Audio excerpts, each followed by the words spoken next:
the water's fine, homie, jump into the deep end. Sow it, you will reap it. We talking how to start it, how to grow it, how to keep it. Take a deep breath.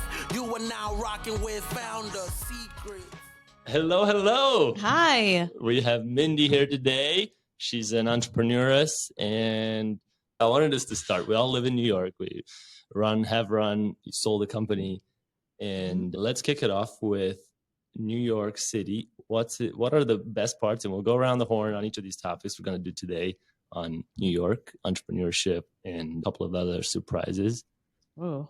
But what are the best parts and the worst parts about building a company and living in New York City? So I would say the best and worst parts are the pace. So best and worst. The pace is great and fast and things happen here faster. But then the flip side of that is that the pace is a lot and it can be really intense. And I think you have to just try to balance it when you really don't feel like you want any time to balance it, when that time can go somewhere else. And then second, I think the people are everything here. So people from everywhere. And also I think people are here for a reason. So they're either building something or they're creative or so they're fascinating, but then there's so many ways to collaborate and people, I think, just have that same energy. And I think things just happen faster here.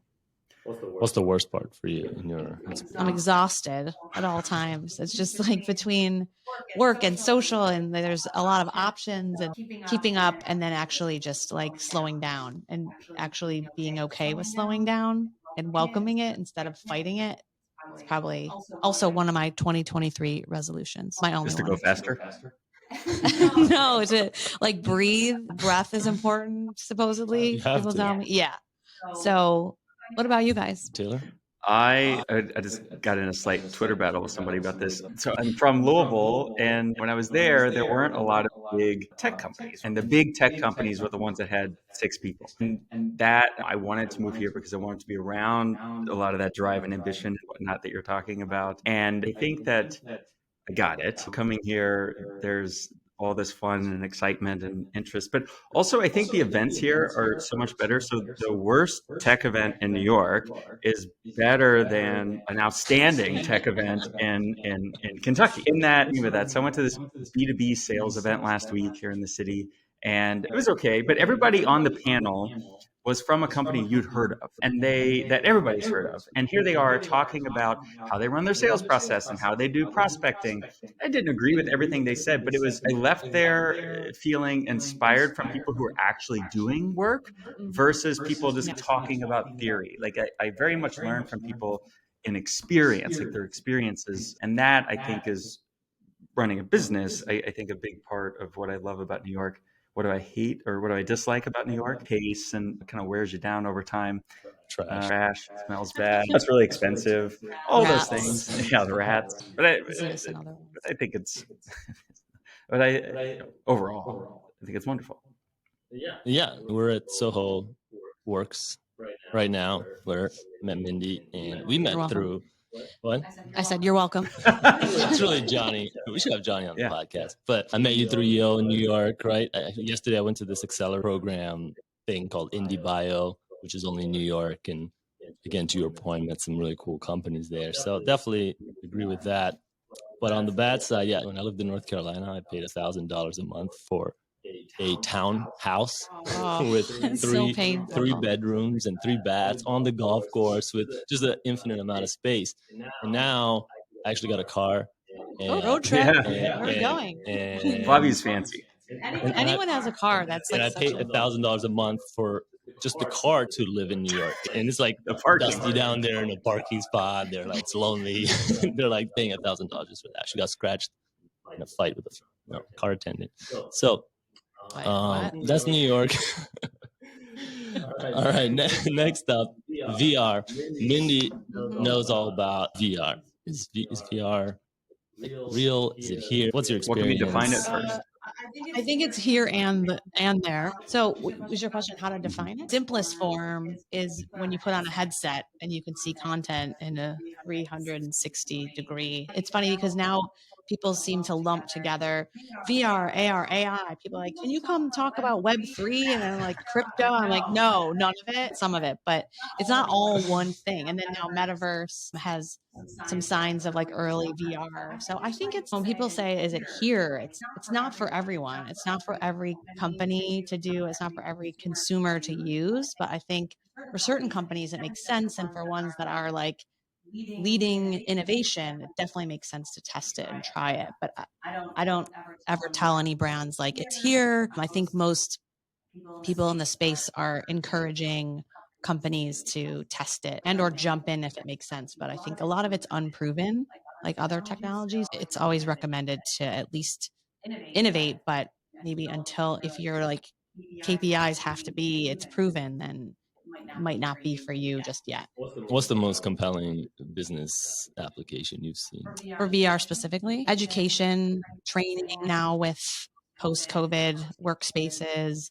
So if it has a utility, I think it makes the most sense. And then the other side, which was bigger back in the day, was for marketing. So test driving BMW virtually, or if you have an activation at a trade show, it can bring that to life. And there's still some interest in what that. What do you mean? What's an activation? Meaning you are let's stick with BMW.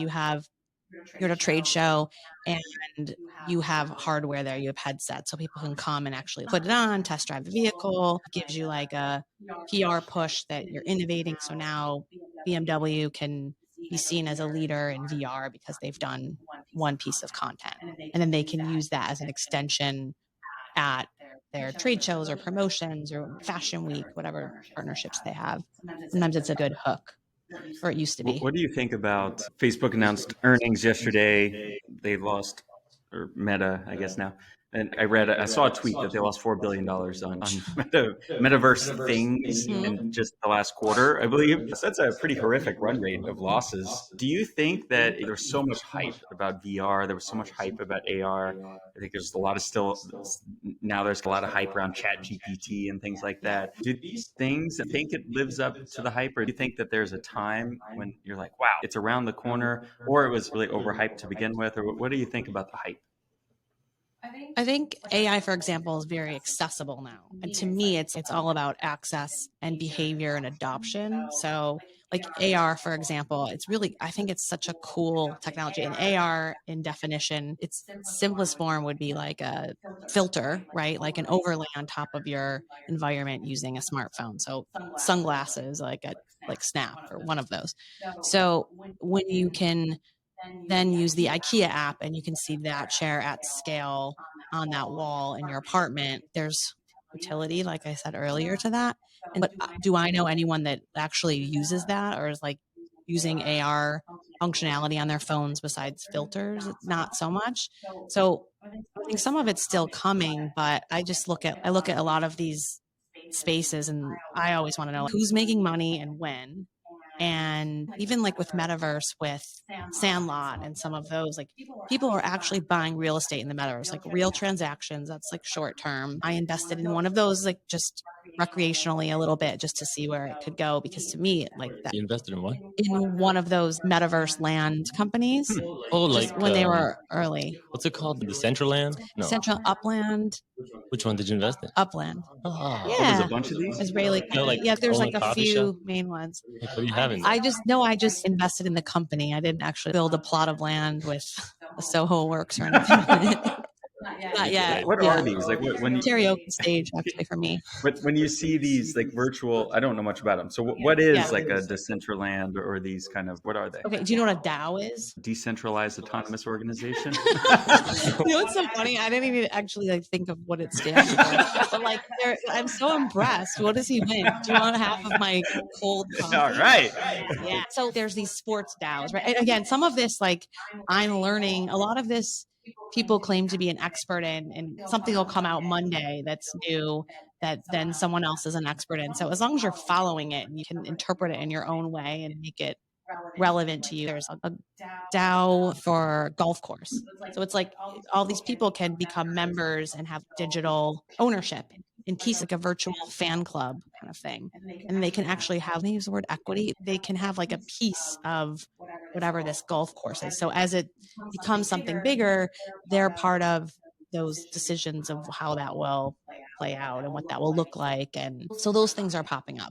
I don't know. Some will last, some won't, but I think there's a lot out there. AI, I just think it's very accessible and it can be used in so many ways now. Like obviously we talked about chat CPT, but with art, like I know someone actually in our space, in the workspace here the other day that went on and pulled some AI artwork and basically merged two different photos together and made this really cool book with all imagery of 10, 20 pages, and then put it up on Amazon, and it's like self-published and you can buy it. And it took this guy 5 hours and it looks cool.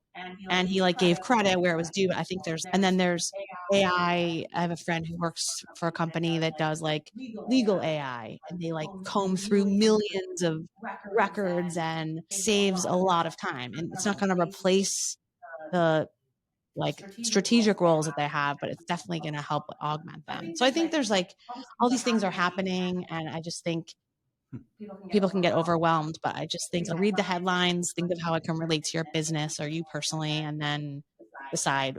But yeah, I'm out of breath. What's next? Have you used like a VR headset? I have, yeah. At my last company, we built this Vive room, the HTC Vive. Spent a lot of money on it because we like paid rent. You know, I had a big office and paying rent in that part of the office. And it was used 3 times. Now, that was in 2017, 2016. And so it was really early. I remember my mom came into the office, and there's that VR game where you have to walk the tightrope above. It's like horrific for heights. She played that for about 1 minute and she didn't like that. And then there's the one where it's like the Google Earth one where you can type in the address on the computer and then you can kind of zoom down into it. And so we picked her childhood home, and somewhere on my phone I have a video of her like exploring from up top and that was super cool. And back then I was really excited. I was like, wow, this is the tech now. Think of what's going to happen. A lot of these things that you're talking about. And yeah, I play with it, but I haven't played with it too much since then. The way that I actually launched my VR company was I jumped into the space. Like I was at Microsoft before, and so I have a pretty corporate background, but I've always wanted to do my own thing and always felt like I would regret it if I didn't try. Like the what if was worse than any failure. I just looked at how much runway do I have. And so when I jumped into VR, I just started going to every conference and learned like who the players were, who the best creators were, connected through a friend with someone at Google, and we would go to breakfast and just talk through things and speak on panels when we could. And it was like this great momentum. But then I thought, if I'm going to start a VR company, I need to create a piece of content. And I'm not like a true techie, and I'm definitely not a production person. I'm just like selling a lot of my career. I get this idea like, okay, what if I can do an interview of someone? Because I used to do, it's a longer story, but I used to do this series called Happy Hour, interview series for the Sun Times. So I'd sit up at the bar and have drinks with like founders, athletes, CEOs. So I had some mild credibility to interview someone, but do it in a really cool VR environment. So I just had that idea. No budget too. I was bootstrapping the whole thing. So to create a piece of VR content at that time was about like $100K for it to be good. So I get this idea like, okay, who's really big in social media? And at that point, and still now, I think the Fat Jew, if you guys don't know, Fat Jewish, also known as the Fat Jewish. I was like, he lives in New York. There has to be a way through like maybe friends of friends and someone knew someone. So I begged and I got to a friend of a friend, and then they made an intro and got to him and said, hey, will you please do this interview? I've done this column before, but I want to do it in a cool environment in VR. And he was like, oh, I've always wanted to do an interview in like a private plane or a hot air balloon.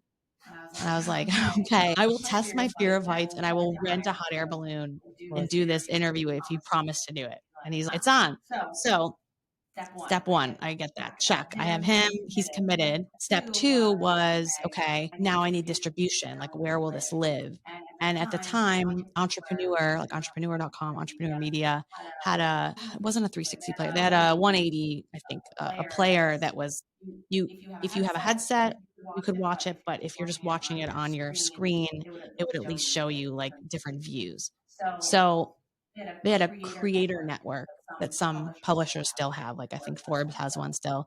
So went to them and said, hey, to them, because a first job interview I had, one of my first jobs, which I didn't get, was with Entrepreneur. I had zero experience and I interviewed for a head of digital, like 10-year experience. And I showed up like, hey, come on, like I can learn fast. Great. Like I can see the potential, but we have to go with someone else. So I found him on LinkedIn literally 10 years later. And I was like, hey, remember me? No, I didn't get the job, but working on this VR thing. Can you connect me? So I definitely remember you. I think I brought him something weird. I had no chance I knew. And I was living in Chicago and there's a space called Portillo's. And it's like the best, nastiest food you've ever had, like hangover food.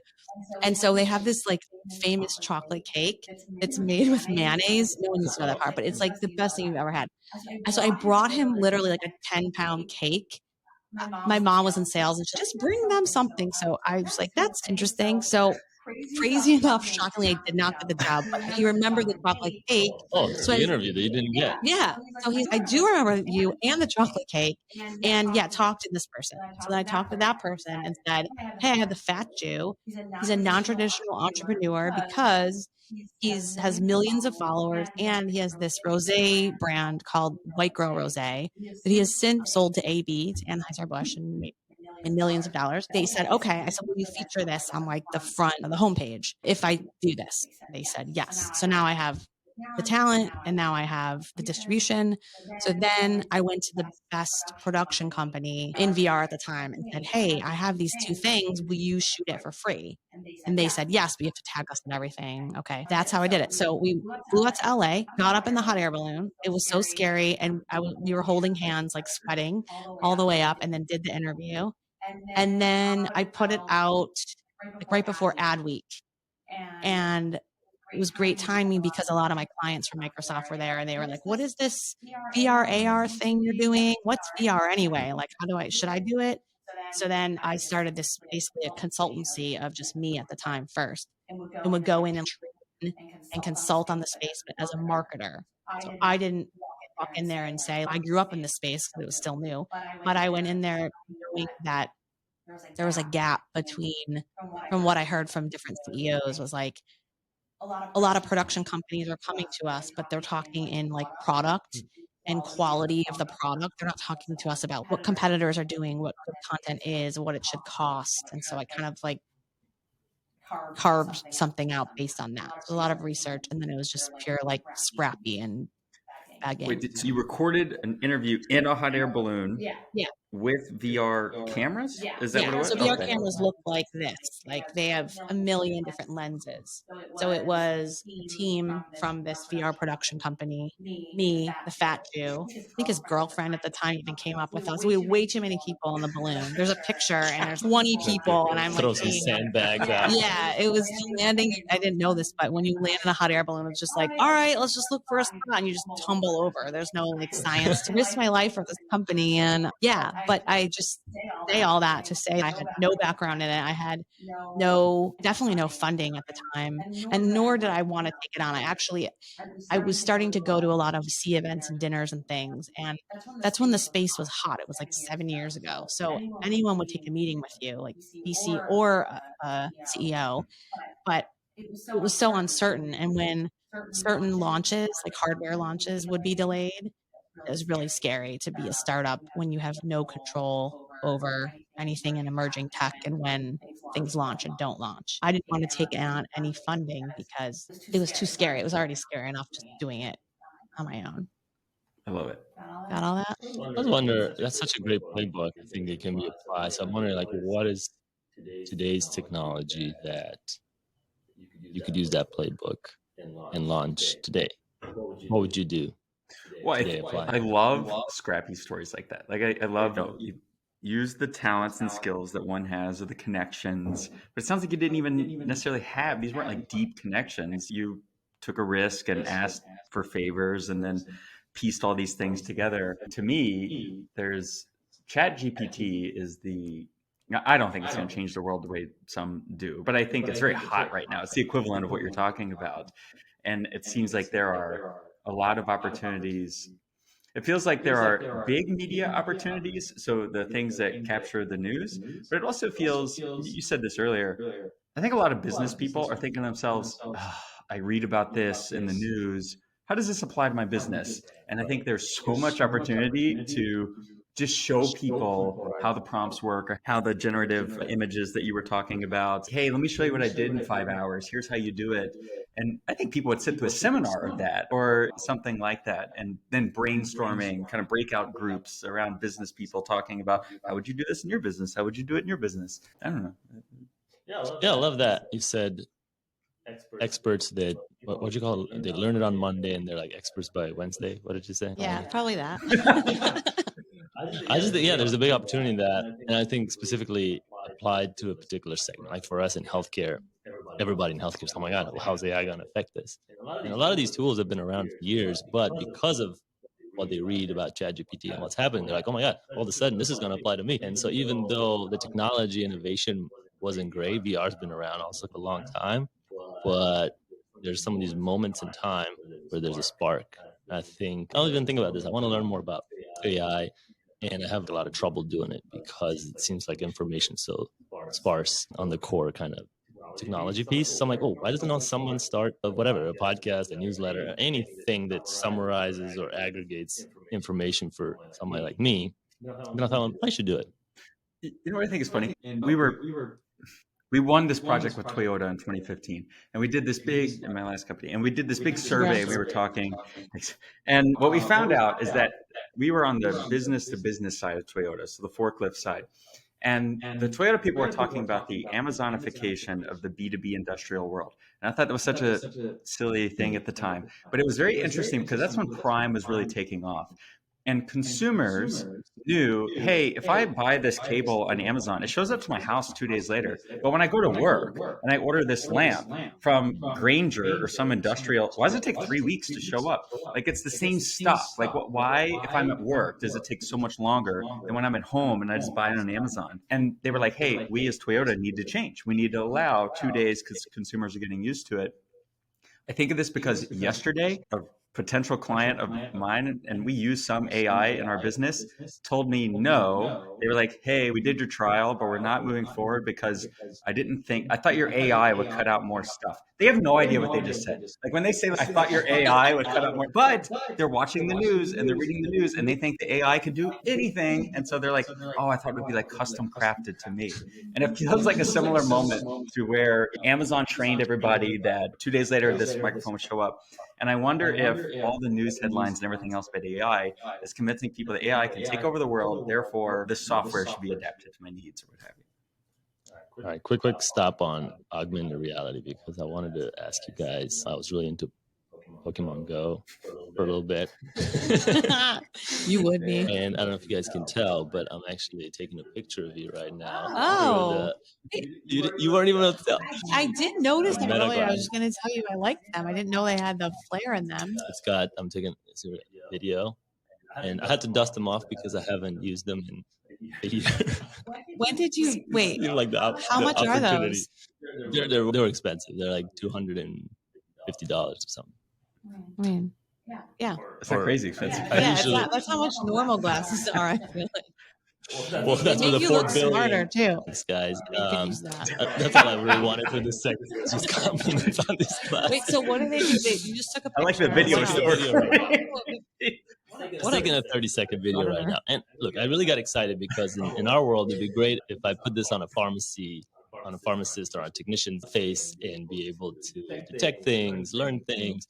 But I find that I can't find a vendor that the battery, there's two things. First, the battery sucks. Like this only goes for 30 seconds. And if I do this 10 times, it's out of battery. I gotta charge it. So that sucks. And second, if I want to display something, you know how you go into some of these cars and they show you the speed, the hologram, like a foot in front of the windshield for safety. Like, why does this have this? Why can't I have a little text over here in front of this glass? Like, why does this technology not exist? Or if I find some Polish vendor that looks super sketchy, or like a Russian vendor, and I'm not gonna buy 100 glasses from this sketchy vendor. Like, why does this not exist? Does it? And I just don't know. Maybe you're supposed to make it yourself. No, maybe that's a sign. That's a new business idea. Draw the line, making real stuff. But do you know? I do not. I would be impressed with myself if I was like, the next model twin turbo is coming out. It can do all the things. No, I don't. That's what it would take for me to create a company in AR. And I feel like people keep saying we're getting there, but now it's been years and I don't feel like the battery's gotten any better. So they look good at least. You have that going for you. They don't look like a computer. Yeah. All right. If there's nowhere, well, we have two more topics: selling your company or selling the process. Which one do you guys prefer to get into? Oh, so choose your own adventure. We can pick. What is the 1A is selling the process? Yeah. So we're all in sales in some way. I think, correct me if I'm wrong, you sold to bigger customers, and I want to focus on that. Like, how would one go about selling into Adidas? This is huge. That is what I've been doing most of my career. And it is literally relationships and hustle. I hate the word hustle and I hate the word networking. So if I take those out, meeting new people and finding the value for them and you. I love making intros for people and I do that organically and I enjoy that.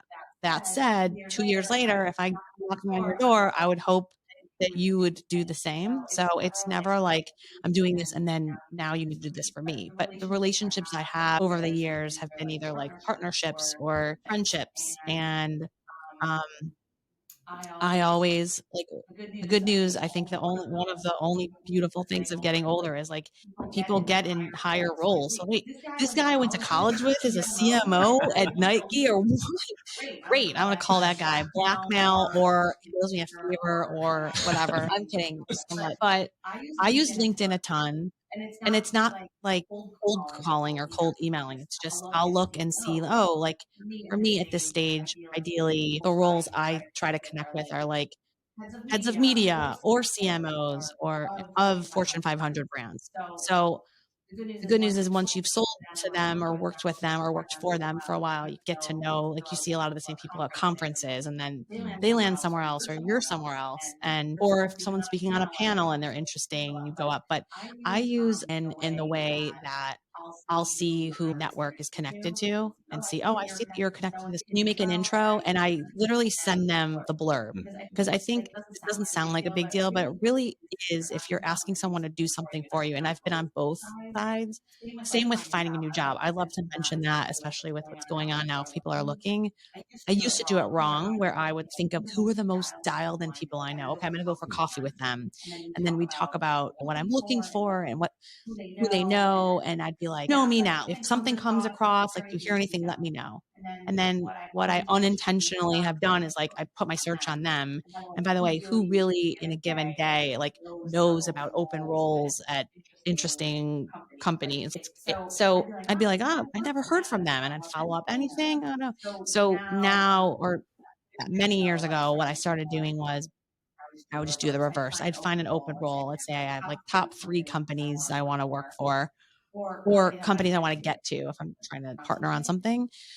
So I'll look them up and see, so-and-so I know well enough is a second contact or that they're connected.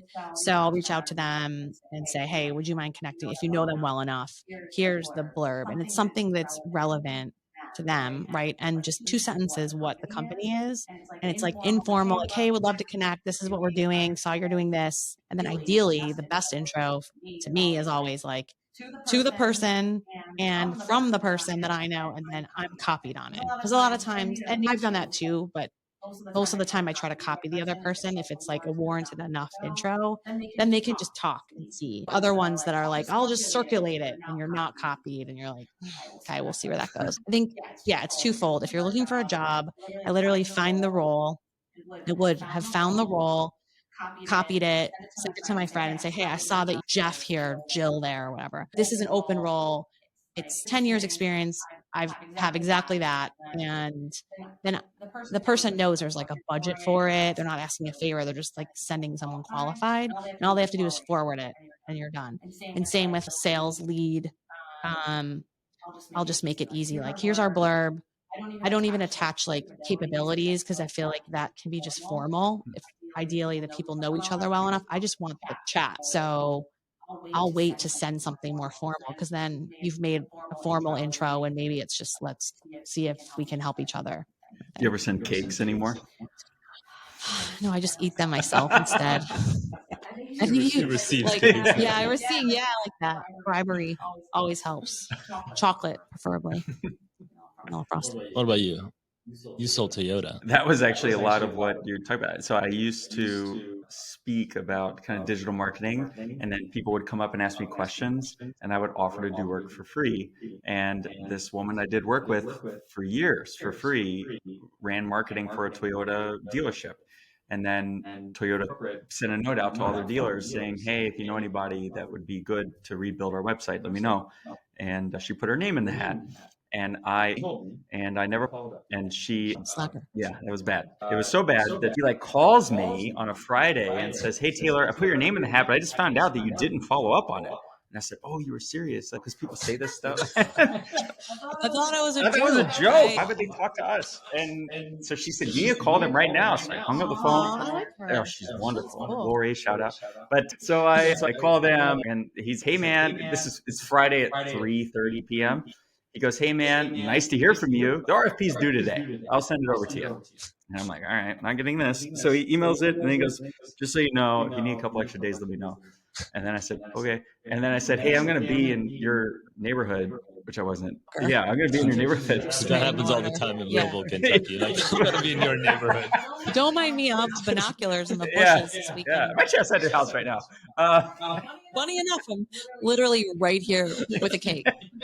With a cake. Yeah, so they were like an hour and a half north, and I said, hey, we're driving through, would love to present our proposal in person. So that's what we did. So we were the only ones to present in person. Wow. And Found a way to offset the slacking with over. delivering. We brought him cake, and then I was very surprised we won. I remember he called me also on a Friday. It was like Friday at 4. This is when all this activity apparently happens. And he calls and he says, hey, how's it going? Blah, blah, blah. Hope you have a nice weekend, or you haven't, whatever. He says, hey, can you send me one of your all's contracts? Like a blank contract? I'm like, okay. There's a long pause. And then he says, this is a pretty good way to start your weekend, don't you think, Taylor? I'm like, oh, we won? Oh, okay. I was such a I didn't think we were going to win this from day one. And yeah, they're still clients today. They were my first client in this business. Awesome. What about you? Pop a bottle? To them? It is Friday. No, when you won. We did. We did, yeah. Big celebration. All right, let's move to the last topic. How did you sell your company? And we've touched this a little bit in the past, so we'll focus more on what would you, or how would you sell differently today, or what did you learn from that process that you would take to the next sale? And I'll start. I remember, kind of like you're talking with Toyota, we had this inbound interest that I was always like, this is like such a waste of time. They're never gonna like actually buy, because you read all these things about most of these meetings never turning into people are fishing for information about your company or just want to waste time. I really didn't give it a lot of time. In fact, I didn't show up to most meetings. I would send either my co-founder or like our CFO or somebody else. And to be honest, I didn't really enjoy those meetings. Maybe people won't notice if I would, but it wasn't enjoyable. I wasn't enjoying like having the free lunch was good, dinner, but not the conversation. Anyway, I took away, actually, I think that cost, I think the deal ended up being worse. The purchase price ended up being lower. So like I materially lost out because of avoiding those key meetings. So that's definitely something I would like more embrace the process and do more of the schmoozing. Not to mention, I'm going to spend a bunch of time with people, especially if you stick around in the next venture. And so it's so much more critical to make sure I like them and, like we work well together.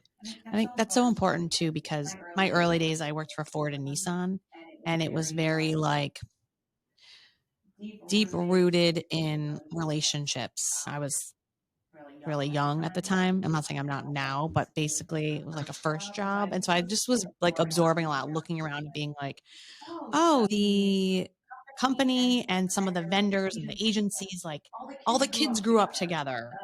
Those people went to college together, this, that, like old school relationships, I think it comes down to, obviously, in most cases, you have to deliver. So if you have this tight relationship with your buddy from college and you bring them into whatever your company, big or small, if they don't deliver, they're likely not going to stay long. But I remember 20 years of these like very senior executives. I look around at our like company meetings and they all knew each other and it was so ingrained and they knew each other's kids, like I said. So modern day, maybe that doesn't happen as much, but I found like one of my clients, early days after our acquisition, I met her at a conference and she's awesome and is a great friend to this day. And she went to the founder of this company, Media Mint, where I am, and has said to them, like, the only reason I even brought you guys on as a new partner was because of Mindie. And I was like, yes, this is amazing. And I got to know her and she's a great person, but then we could turn it off and talk shop immediately. And we got great results for her. And I fought for things internally for her. But we had this basis of getting to know each other. And that wasn't just like a female thing. Other clients that I know a lot about them. And I also used to have, so my dad is like this eternal entrepreneur and he's more old school. And he'd always be like, it's my man voice, be like, and don't let people know too much about your personal life. Just keep it by the book, keep it on task, keep it professional. And so my first job, I was like, talk to no one. People will be like, how's your weekend? I'm like, fine. How's yours? I'm not really revolted against that. Well, now I'm making up for lost time. I'm not saying I'm an overshare, but I'm not shy about it. But back then I just be like, I just worked, Bill. What did you do? You know? And like, I didn't have that connection. I just worked really hard and thought like that was cool. But come to find out, like, people are human, some people are, and like they want to work with people they like. And so I just think that's something to consider. Like, I'm not saying every dinner, if I had a choice to be with my core group of friends or like some clients I don't have as much in common with, but I think those relationships are so important. And again, I think they follow you. Like my old Microsoft, she went somewhere else and then was like, where are you? Do you need a job? And so those are so valuable. I think there's a lot to that. This is why I think VR is never going to become mainstream for like business meetings. You know, like I did this VR where Peter Diamandis was holding it and we're all just like in VR. And it was just like, is that what it looked like? That's what avatars look like in VR. But even if they look perfect, and even if the sense of smell was somehow transferable, I still think. Smell? Yeah, what are you smelling in these conferences? All right, I think we should end it. Taylor, any last words for us? Like your cologne? Sorry, I just wanted to elaborate on that. Thank you for rocking with the homies. Taylor, Trusty, and Flaviu. Seize the day, own it. Until next time, hold it down, hold it down.